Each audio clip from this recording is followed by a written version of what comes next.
Hi, my name is Shelley Walsh, and I'm the Assistant Director of Special Education for the San Bernardino City Unified School District. Today, I'm going to give you an update on state testing for special education students.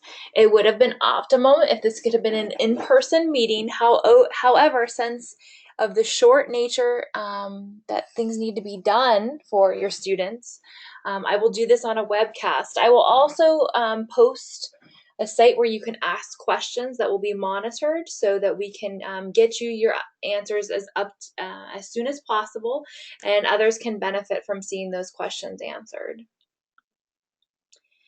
The California Assessment of Student Performance, or CASP, and Progress, or CAS system, is comprised of a couple different things. There's the Smarter Balance English Language Arts and Literacy and Mathematics, or the California Alternative Assessment for English Language Arts, Mathematics, and Science, or the CAA. There's also, this year will be a pilot test for the California Science Test. Addendums to change the state testing. All addendums to change designated supports and accommodations or the type of test for students must be completed in SACE and affirmed and attested by February 1st, 2017. The reason that this has to be put in place is because we will be doing an integration with the TOM system. Case managers will not need to separately gather information for test coordinators like has been done in the past, where you've had to do this large Excel sheet that is multiple pages and gone through different steps. There will be an integration of the information from SACE into the TOM system that sets up the student's universal tools, designated supports, and accommodations. TOMS actually stands for the Test Operations Management System. So that's what the testing coordinators use to put that information in to set everything up. Case managers will need to work with the test coordinators, however, to verify that information once it's been uploaded into the TOMS system. At that point, if any changes need to be made corrections would need to be done directly through your test coordinators into the TOMS system.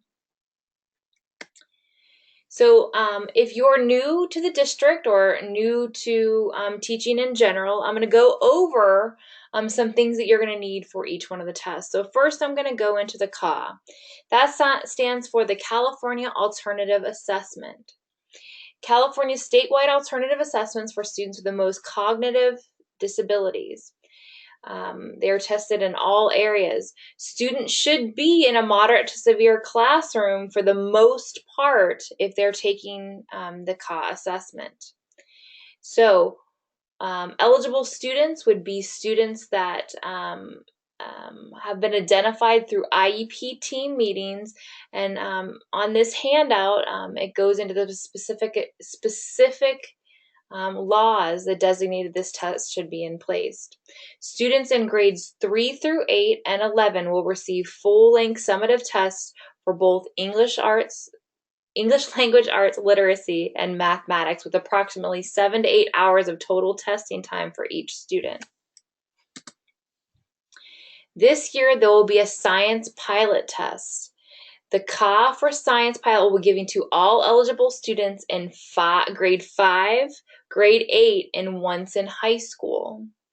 The CAA for Science Pilot Test is a performance task assessment designed to deliver in conjunction with instructional activities. For this pilot test, no student scores will be collected or reported.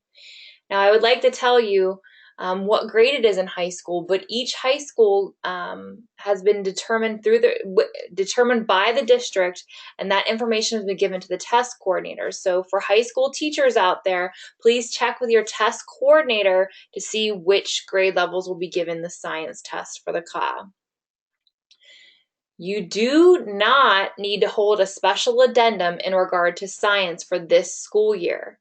The students may be given the same designated supports and accommodations that they have listed for math. So please hear me again. You do not need to hold an addendum if they don't have anything in the area of science. Okay, I want to now show you some references for you to look at in regard to the CAA. So each one of you have probably seen these matrix over the years, and if you're a new teacher, you have not. So this is, it goes over all assessments, but if you're specifically looking at the CAA, you can look down here and it says instructional supports and resources for the California Alternative Assessment can be found in Part 3 on page 9. So I'm going to go ahead and cruise on down here to page 9. So this is specifically for students for the CAA. Most universal tools, designated supports, and accommodation listed in Part 1 and 2 are available in the CAA through the online testing interface. However, because the CAA are administered to students one-on-one by the test examiner, and because they may also be administered in a language of instruction, the following resources are not provided for the CAA: Braille, closed captioning, text-to-speech, American Sign Language videos, translation glossaries, Spanish stack translation, and test directions. The language of instruction may be an instructional or physical support needed for communication of instruction. So you can see on this sheet there are instructional supports and physical supports, and so you can review those.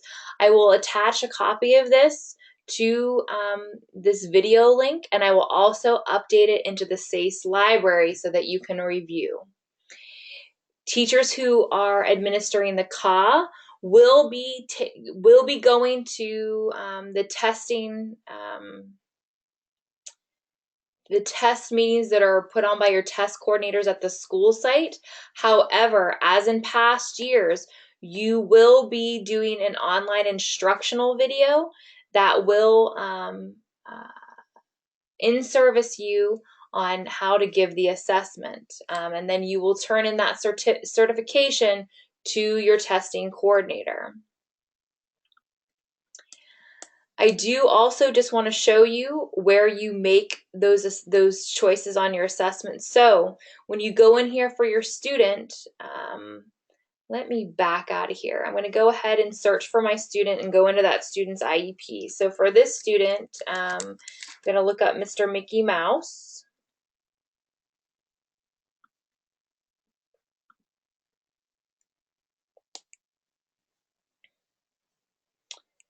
Let me go back because it's not a real student. I actually have to make it so that you guys can view it. And there is Mr. Mouse down there. So I'm going to go to that student's IEP by clicking right there. And this student doesn't have an IEP, so I'm going to do a future IEP. If the student has an IEP, like a triannual or annual or initial in the system, you're actually going to do an addendum for that student. But I want to show you on what page it's on. So you see this statewide assessments page. That's the page that you're going to need to update for this student if you need to change the IEP for this student. And so I'm going into Mickey Mouse right here. So for English Language Arts, grades 3 through 8 and 11, if the student is taking the CAA, I would go ahead and choose 30 to participate in an alternative performance assessment. Okay. After doing that, I would go in and say, does the student need alternative assessments with designated supports embedded? Do they need them not embedded? Do they need an alternative assessment with accommodations embedded? Alternative assessments with accommodations not embedded, or something with CDE approval? I can click right here and select supports and accommodations. So you can go in here. Now remember, some of these things aren't available on the test, and I just went over those with you on the matrix. So you can go ahead and click whatever's necessary. Maybe they need color contrasting, black on rose, or some different things. And so I'm not going to go through these all with you, but I'm going to go ahead and just show you that you are able to click these, click whatever is necessary for those students. I'm going to go ahead and do non-embedded. So I'm going to go ahead and press OK. And go ahead and make sure that I click which ones that I'm selecting right there. And then I'm going to go down to math. Say I'm going to do the alternative performance assessment. I'm going to go in here and say select what's appropriate. Okay, we're going to go ahead and click a calculator. Maybe the hundreds table. The hundreds table is a new accommodation that's available for students on IEPs. So please make sure that you review the matrix to double check that. So I'm going to go ahead and you can choose whatever is necessary for that student, and I'm going to go ahead and press OK, and then go ahead. Oh, you know what? It didn't look like I saved it, so sorry. Cruise down to the bottom.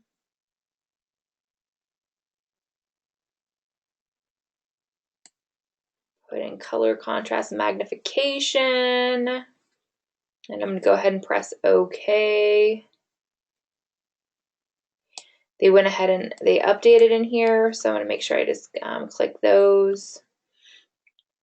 While you don't have to do an addendum for science, you do want to make sure you press it for next year. And so you can go ahead. This is still old because it's a pilot year, but I still would put in here that you wanted to take up to participate in an alternative performance assessment, and then say whatever level is appropriate. Now, I know this is old terminology with Kappa being on there, but like I said, unless you want to make sure that you have to go in there and do it again, I would suggest that you put in to participate in the alternative performance assessment. I'm going to go ahead and cruise back over here, and basically you need to press save at the bottom of your pages, and then get the signatures as appropriate, because you would need to do those signatures.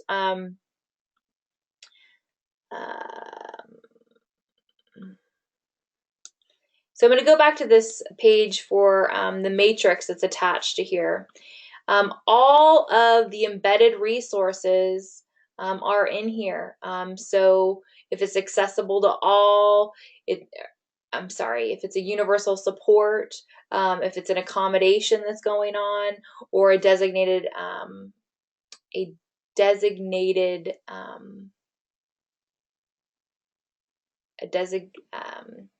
designated support. And so overall, when you're looking at that matrix, it's kind of look like everybody has a universal tool that's available to them. That could be breaks, a calculator, digital notebook, English language dictionary, and these specific ones that are going on right here. So these are things that are embedded into the system. These are things that are not embedded. So it's basically outside of the testing system. So any group of educators, whether they're on for a student who's on an IEP or not on an IEP, can have designated supports. And so there's some embedded ones such as color contrast, masking, text to speech in certain areas, turn off the universal tools, non-embedded things such as a bilingual dictionary, magnification, noise buffers. Any student can have those. So you need to see whether your special education students need those or not. Now, the accommodations that are on here are only for IEP and 504 students. So those are American Sign Language, Braille, closed captioning, streamline, and text-to-speech. Non-embedded accommodations are a hundreds table, an abacus, an alternative response option such as a scribe, a calculator for certain areas, multiplication tables, print on demand, read aloud, and scribe, and text to speech. Make sure if you're writing in these accommodations, those are things that the student requires and are provided to them on an ongoing and daily basis in their classrooms. Okay, that's the update for the CAA. If you have any questions, like I said, there will be a chat area and frequently asked questions, an area for you to get updates and specifics on what you need. Thank you.